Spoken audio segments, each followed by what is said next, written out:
You'll be listening to the Sadhan Dutt Memorial Lecture delivered by Purnendu Chatterjee, and he will be speaking about building the Bengal of the future.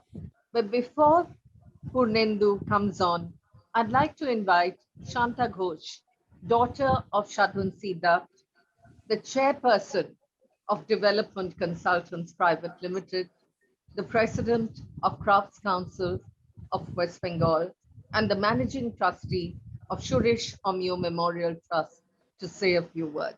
Shantadi. Hello, everyone. I am extremely happy that Dr. Purnendu Chatterjee is delivering Sadhan Chandra Datta Memorial Lecture on his 100th birthday. Purnendu knew my father very well, and as I remember, was very fond of him and still holds him in high regard. I first met Purnendu, I think almost 3 decades ago, probably in the mid-80s, when he came to our home in Gladwin, Pennsylvania, with his uncle to meet my father. His uncle was a friend of my father, and I think was visiting Purnendu in New York, and Purnendu drove him from New York to our home near Philadelphia in Gladwin. So we go back many years. Thank you, Purnendu, for participating in this. And I know you are extremely busy, but that you have agreed, and I know that you don't usually accept these, but that you have, I'm very appreciative of this gesture. Thank you and welcome. Thank you, Shantadi. And now for the Sadhan Dutt Memorial Lecture by Purnendu Chatterjee on building the Bengal of the future. Purnendu Chatterjee is the founder and chairman of the Chatterjee Group, TCG. Under his leadership, TCG has compiled a highly successful investment record in India in a number of key areas, including financial services, pharmaceuticals, life sciences, information technology services, software engineering, petrochemicals, chemicals, and real estate. As one of the primary founders of the Indian School of Business, Dr. Chatterjee is passionately committed to promoting entrepreneurship as the key to India's economic development. He is a trustee of the Asia Society and a member of the College of Engineering Advisory Board at the University of California, Berkeley. He also serves on the boards of several group portfolio companies. Over to Mr. Purnendu Chatterjee. Thank you. Good evening. Well, it's a great pleasure to be invited to deliver the 3rd Sadhan Datta Memorial Lecture. Today, 29th May, is his 100th birthday. He was born in 1921. And so I congratulate Nabanna Earth Weekend Festival organizers for paying tribute to this visionary leader on this auspicious day. It would have been great to have been present in Shantiniketan physically, but we have to accept this new normal. And at the same time, I think this virtual environment, together with recording, allows one to connect with many more people and share ideas. And I just got the glimpse of last lecture by a conversation by Professor Dipesh Babu, and it was really such a scholarly activity. So I think this bringing in various people from all parts of the world is what I'm going to talk about. And I see this medium to be a very useful medium. And being an engineer turned industrialist, I see the role of technology probably with a tinted glass. And I see lots of problems of humanity can be solved through judicious application of technology. So what I will be talking about today on building the Bengal of the future, I will be heavily relying on making Bengal technologically ready. That does not mean that we should lose our humanity and all of the other values that we hold so dear as human beings. When Shanta mentioned that I normally do not do public speaking because it's difficult for me. And I think the difficulties grows as I avoid it more and more. And I will subject you to some of that today. Please forgive me for that. But when Shanta approached me to speak on this occasion, despite my usual approach of avoiding, I readily accepted this. And this has to do with my deepest respect that I have for Sadhan Babu. Actually, I met him before the Pennsylvania home where I took my uncle to meet him. I met him when his colleague, Mr. Ashok Bhattacharya, encouraged me to take a summer training in Kuljan. I worked on the Santaldi project as a summer intern. And what was interesting to me, from having eaten at Kharagpur mess, having lunch served, I think at that time from Skyroom in the Kuljian office. That was a very interesting experience for me. But what was interesting, I came to know him over the years very deeply. He was a man that I remember as soft-spoken, but with huge confidence and energy and tremendous amount of empathy. He actually changed my life. Around 93, Sadhan Babu and I met, and despite my lack of experience in doing anything greenfield project, which I was very reluctant to, he got me to think about Haldia. He invited me to the Gladwin home to meet Sri Jyoti Basu, and then rest is history.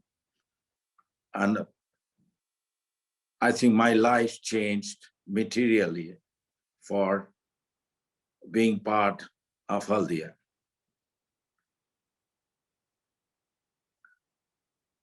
Mr. Datta came to United States, from the United States in 1950 and triggered a revolution in engineering services.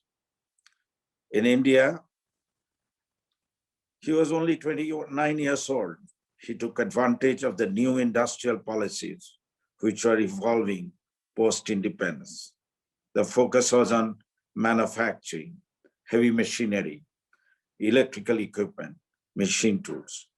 Kuljan India, under his leadership, became a household name as it delivered multiple marquee projects, including thermal power projects in Bokaro, Bandel, Durgapur. He transformed Kuljan India to development consultants, a pride of Bengal and the entire country. He expanded his business across the globe, ventured into new age technology businesses and quality education, with strong focus on generating employment. Dr. Datta left his mark in more than 150 power plants across the country, including all the nuclear power plants in India. His team delivered around 1,500 projects linked to basic industries during the lifetime. He's considered a pioneer by the India Inc. when it comes to foreign takeovers. By taking over Kuljian USA, he ensured that Bengal's footprint is etched in more than 50 countries across the globe. He was an international persona with his heart planted in Bengal. He was also a man of deep compassion and empathy. Being a follower of Sri Aurobindo, the hospital that he's built in Calcutta is one of the best, and it serves people, particularly of the lower middle class strata, with huge expression of empathy. Now, as I was looking towards my substance of the talk, I want to focus on how societies have developed and the role crisis plays in some of those developments. The technologies often take an acceleration because of some crises that the human society has faced. So take, for example, World War II. World War II unleashed lots of technologies. As a matter of fact, a few days back, I was talking to one of my companies, Lamas, and there they're talking about the advent of fluidic catalytic cracking, because there was a shortage of gasoline due to the war, and how the gasoline would be manufactured. Of course, Dipesh Babu would not like all of these things that has created so much of the climate problem, but there are also solutions that will come from technology. But the war unleashed a huge ecosystem of technology and innovations, from transistors to microchips to computers, communication systems, graphical user interface, GPS, laser, internet, and the search engines. If you look at the whole ecosystem of technology that we cannot live without, it all has its origin in the research that started from the needs of the World War II. Microbiology, biochemistry, biotechnology have also continued to grow during this in the last 60 years.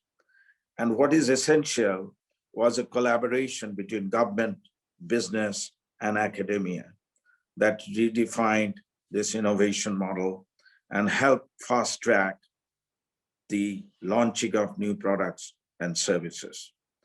And some of you would know Vannevar Bush, who was a very instrumental figure from MIT in those days in US science, actually contributed through policy and he himself being a technology, the creation of National Science Foundation and many of the other institutions that propelled this great academic collaboration with business to bring technology to the human beings.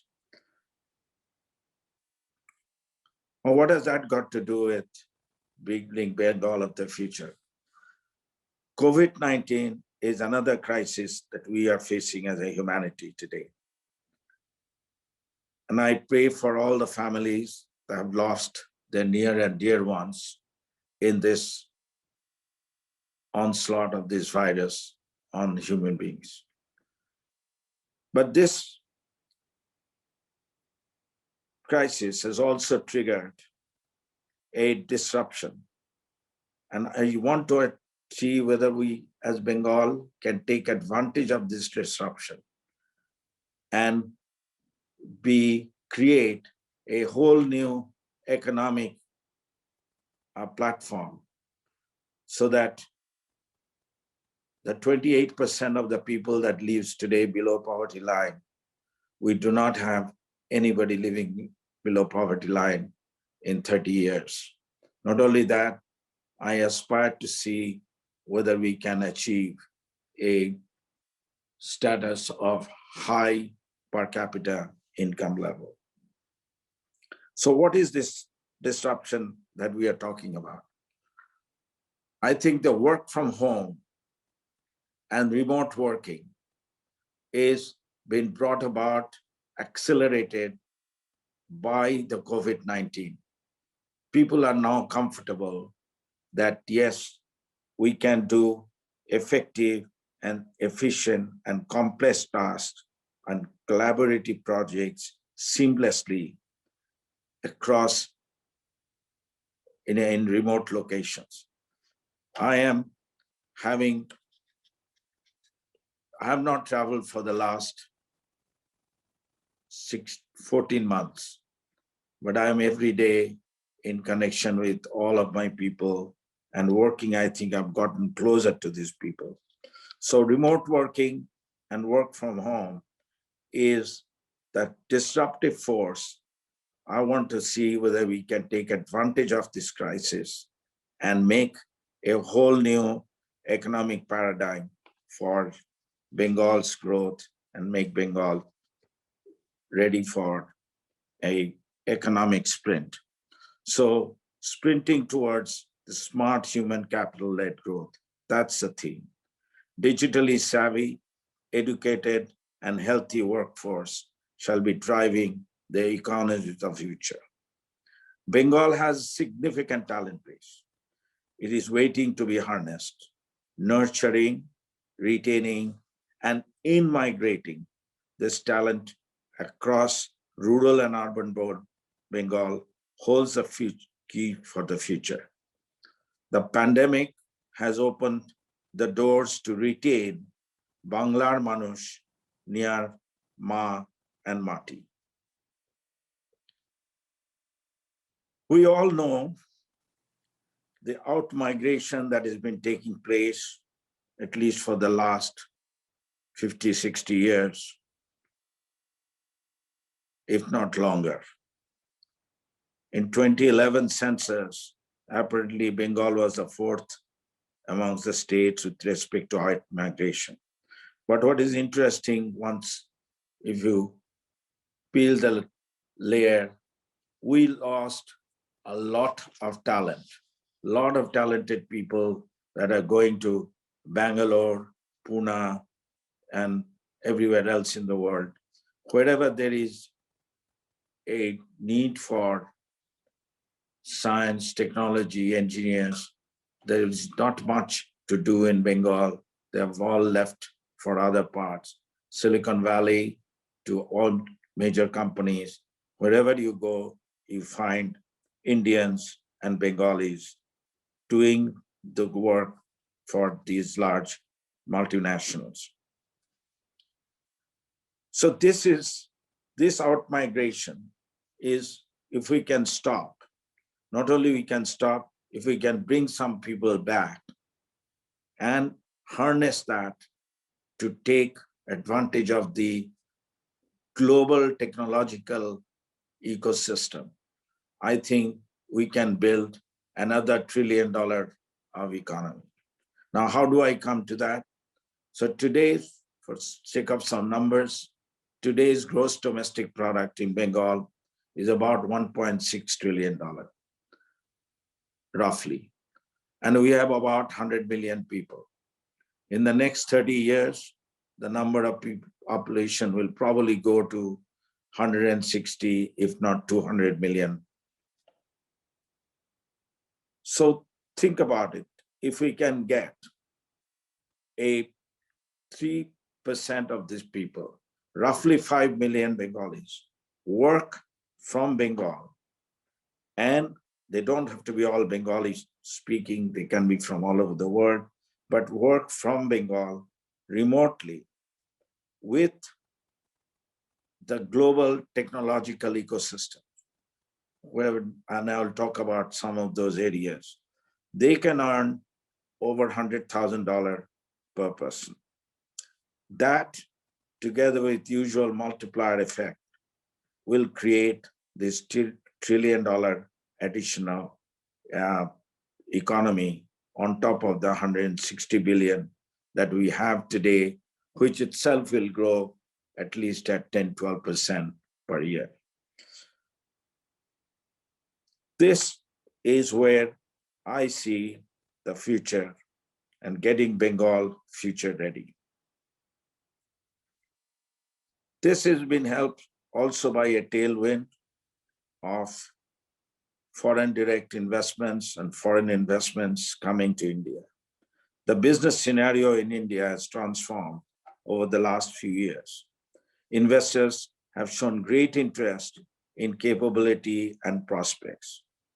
There are about 100 unicorns in India right now. Unicorns meaning companies whose valuation are over $1 billion. And this has been possible by a growing acceptance of fail fast. But it's the concept and the business model that people are investing money. And 70% of these companies started after 2005. This means it took them only 15 years to jump from 0 to $1 billion in valuation. At the same time, these companies have made significant contribution of direct and indirect employment. So this is additional tailwind that we can take advantage of to get Bengal future ready. We need to embrace technology and create an environment of world-class translational research. The focus should be on generating employment that looks beyond the traditional industrial, agricultural, and construction labor. Social responsibility these days, typically confined to social media, needs to be embedded as a core value across cultural, economic, social, and religious groups. We need to nudge Bengal towards inculcating a positive attitude, not the attitude of Havana, towards technology, entrepreneurship, and design-driven innovation. You have to continually empower women through education and self-help group. I know there are a lot of work going on by the government and the leadership in order to ensure that women not only get educated, but there is a prevention on crime against women. So in order to think about how to get there, we have to think about which sectors where there is a substantial talent gap, talent need that one can fulfill from Bengal that's global. And we have identified about 8 to 10 areas. One of them is a core technology. Artificial intelligence and machine learning, every one of you are aware of that it is impacting every aspect of the humanity. So we have to have capability in AI, ML, and the quantum science and technology is coming after this. But at the same time, before quantum engine computing, there may be something in between, pre-quantum and beyond CMOS. This is a core technology area we have to have a competence on. Healthcare. It's no surprise to you, these genomics have created an unbelievable wave of innovation. The reason we could have a vaccine in 3 months, which took 9 to 12 months for it to be delivered, since the DNA was made available It is because of the tremendous intellectual infrastructure that was there around this genetic technology. We have to embrace this, whether it's in the area of neuroscience, cancer research, biotech, and many, many areas of health. Climate change and renewable energy is another major source of talent need and talent gap. From battery research to hydrogen as a fuel, there are many things that we have to do if we want to keep the large number of climate refugees from happening and keep the temperature of the earth below 1.5 degrees, but there is a chance that it may go up, which Dipesh Babu has mentioned so well. Bengal is a food basket of the country. We make more vegetables and fruits than any other place. Just like California, we could be the supplier of food to the rest of India and elsewhere. So food technology, growing them, processing them, storing, distribution is a major area of growth that we should be focusing on. Of course, if to do that, technologies needs to be developed for conservation, cleaning, regenerating the soil, air and groundwater, regenerating, cleaning, preserving rivers, water bodies, and forests. Another area of talent gap and opportunity is new age digital media. Digital channel for social as well as business interactions are converging. Local content created and curated for global audience will make an impact. Gaming and entertainment models will get transformed on a periodic basis. I think the world, again, the pandemic has shown the world is content hungry. And we in Bengal have huge amount of talent base that can meet those content needs across the world. Infrastructure. Digital infrastructure is essential from the subdivision to the district levels and not just rely only on Calcutta. I think we should have minimum three other major cities for achieving this. But we got to get the digital infrastructure go for even the village people can be connected to the global market of talent. There is an incredible amount of talent in our villages, and we have to make sure they also participate in these opportunities. Sports is another area. It provides huge amount of content.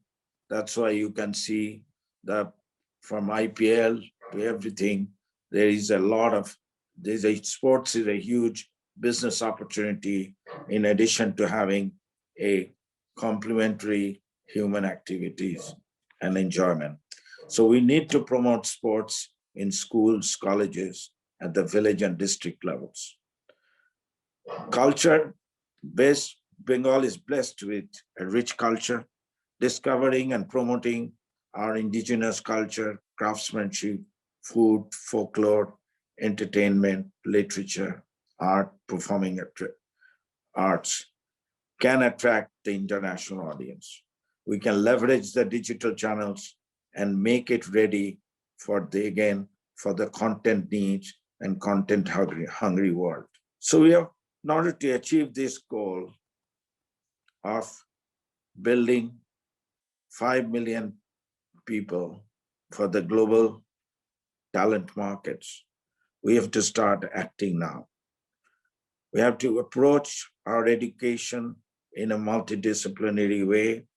We need to initiate an intensive drive in setting up infrastructure to train teachers and trainers. We need to invest in modern technological class infrastructure for human capacity building. An ecosystem to encourage startup entrepreneurship in order the order of the day. Digital technology can be leveraged on a statewide basis to provide the best primary, secondary education to rural children. We got to have digital literacy. at over 80% over the next 20 to 25 years. I also believe just building the base without having a strong research and translational research capability would not get us there. And this is where I think we have to create international collaboration with other research groups across continents. And this we have started in a small way in an initiative of mine called Centers for Research and Education in Science and Technology, CREST, that Professor Sabyasachi Bhattacharya is currently leading. And we will have 20 such centers, and each center will have critical mass to achieve at least 50,000 PhDs working for Bengal in the 25-year period. I see a potential just in our Institute for Advancing Intelligence, which is the AI ML area, to have 2,500 PhDs at one time and graduating about 500 PhDs a year. So each of these centers can help meet the PhD demands that the global talent-hungry companies are looking for. I looked at some statistics. In the US, the number of PhDs in 4950 was less than 7,000. Today, US produce 200,000 PhDs a year. So it is possible if we put our mind to it. And we need to have a good share of the talent market globally, serve the Silicon Valley of the world, wherever they may be. Every industry is going to get impacted, and every one of them are beginning to embrace this remote working and work from home culture. Those who are not going to be surviving entities in 10 years from now. So this is time for us to take advantage of it. So we have to bring back the talent that we have already lost to have them work from home. We are already getting some of them back in the CREST model, but we're just scratching the surface. I am now going to bring it to a conclusion. So my theme here is let's take advantage of this crisis to get the work for home and remote workforce and get this knowledge-based economy built wherever there is talent gap and hunger for talent. And I am sure if Sadhan Babu and many other illustrious sons and daughters of Bengal that have built such ability would have strongly supported and implement this vision. I need you all to think about it, and let's see how we can build and get Bengal future ready. It will require building appropriate culture, capability, and commitment. Time is now to do this. Thank you. Thank you so much, Purnendu, for that really insightful lecture. I saw one question in the Q&A, which is from Kaushik. Sorry, this was from an unknown, there's no name, but the question is, what will be the effect of political environment on development in Bengal in the next 1 decade? Wow, that's a difficult question. I think the world is moving in such a way, I'm not sure politics matters. I think the demand of talent and people's requirement to meet those demands will be such. It can overwhelm, and I think politicians could be very supportive in meeting that need for growth. Ultimately, what it is about making sure that these huge number of people that are below poverty line to our average income is very, very low, it improves. I think political system would be very supportive for a development of this kind. And also, if the economy grows, the tax revenues grow. The government benefits from all of that. I think the political development will be supportive of such an initiative. Thank you very much. There was another question. Shall I just read Suniti Kastagir's question? Yeah. There is a huge gap in quality of schools, teaching staff. It's the quality of graduates from rural school colleges. What is your thought on how to overcome this? Yeah, I think this is a very good question. I think raw talent is there. But how do you get the raw talent ready is an important element. We have innate curiosity and ability to master many of the skill sets. I think educational technology is another way that we have to take educational technology to meet this gap of not having enough teachers and quality teachers, and thereby, and that's possible. You have heard about Khan Academy. There are ways on this hole in the wall experiment that done by, I'm forgetting his name, where you can have computer skill taught by computer itself. So I think getting computer literacy is not impossible even without, as long as there is a digital infrastructure. And digital infrastructure is now very pervasive. We may have to just strengthen it, but we cannot wait for just creating lots of teachers and to meet these gaps in the schools.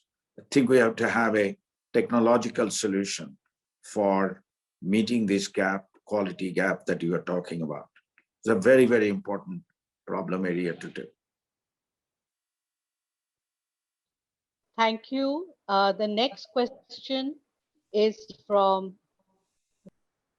I see the question, how to take industry academic collaboration at the next level. To the next. That's right. Yes. Yeah. Subhashish Pal. Yes. Subhashish Pal.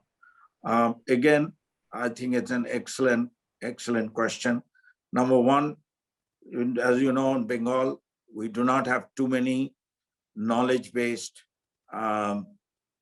industries, and even the academic activities on the research side is weak.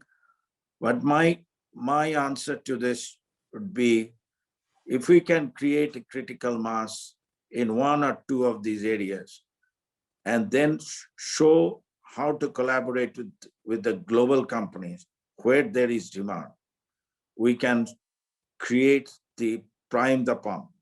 So with CREST, for example, and I know it's happening in IIT Kharagpur, Jadavpur University, and the other various institutes of research that is there.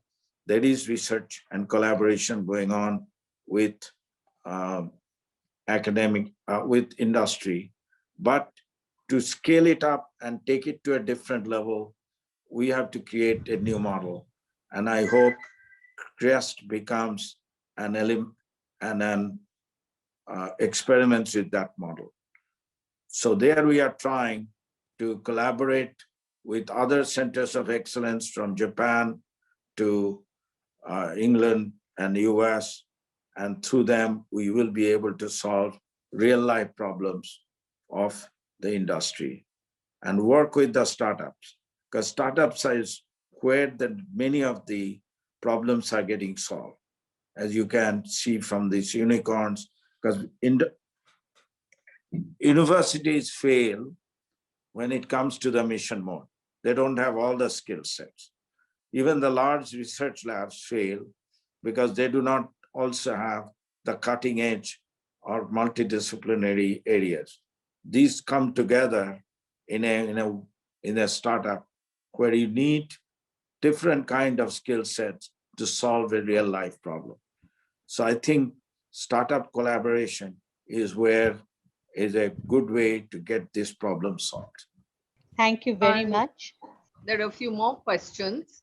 Now, they're saying that this question is again about teaching. It's from Monojit Pal. There is an uncertainty among students, job aspirants from this pandemic situation. What is your vision to overcome this situation by leveraging new age technology?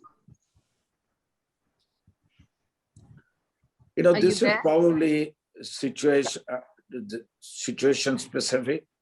I know there are people that are, if you apply today, even to companies that are located in Bangalore and all, some of our companies are recruiting globally and not worrying about where you are located, including I recently recruited a CEO of one of my companies without meeting the person. It was all on Zoom call, and he happens to be in Palo Alto, and the company's headquarters is in New Jersey. And so I'm not talking about the young students. I'm just giving that as an example where very complex recruitment challenges are being met in this new digital age. So apply to wherever the kind of companies you want to work for. And if you have the talent, you will get a job. There is a huge talent demand out there. I think maybe we can take two quick questions. One is from Joita Ray. To create a skilled workforce for the future, education seems like a primary instrument. What are the probable measures we can take to promote mass education in rural areas, especially during this pandemic-stricken state? And I think a question that ties up with this is about industry academic collaboration. How do we take it to the next level? Again, that's Shubhashish Pal.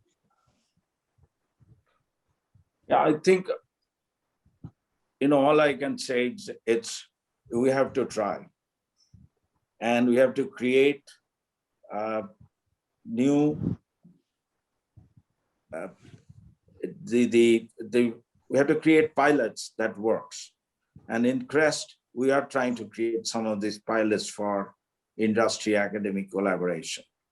There are already collaborations that are happening, let's say from IIT Kharagpur's and the other institutions that I mentioned. But we have to do more of those, and we have to promote those. Now, coming back to the other question of how do you get the education system geared up? Education is primarily a government's role, and we have to push the government to do that. But it can be complemented by the industry around it. So some amount of effort should go on in terms of figuring out how to meet this gap. But again, as I was mentioning to you, education technology, how to put education technology and how to get computer literacy built. Because once you are computer literate, and if you are curious, the whole world of knowledge is available to you. What is missing there would be mentorship. And I think what we have to do is figuring out how to provide mentorship to those people that wants to be part of this global workforce. I'd like to end with a question that seems rather pertinent today. It's from Nilanjan Chaudhary. It says, will it not be difficult to get talent back to our country unless we can offer them a quality of life similar to what they are used to in foreign countries? Yes, it's going to be difficult. What I propose is not going to be easy, but one can try by having people come back when they come back to visit their parents or relatives for 3 months. Instead of coming for 2 weeks at a time, they come for 3 months at a time. And during that 3 months, they work. So you have to get this thing going. But I think already people from Bangalore and other places are coming back during this pandemic and working from Calcutta. I know of many instances. They're working from Calcutta for their companies in Bangalore or Pune or Hyderabad. So I think domestic talent, attracting them back will be easier than attracting people back from Silicon Valley. There you have to work on a visiting model in the near term. Thank you so much once again for those wonderful insights, that lecture. Thank you. And for your patience with answering all most these welcome. questions. Thank And you. as I Thank said, you.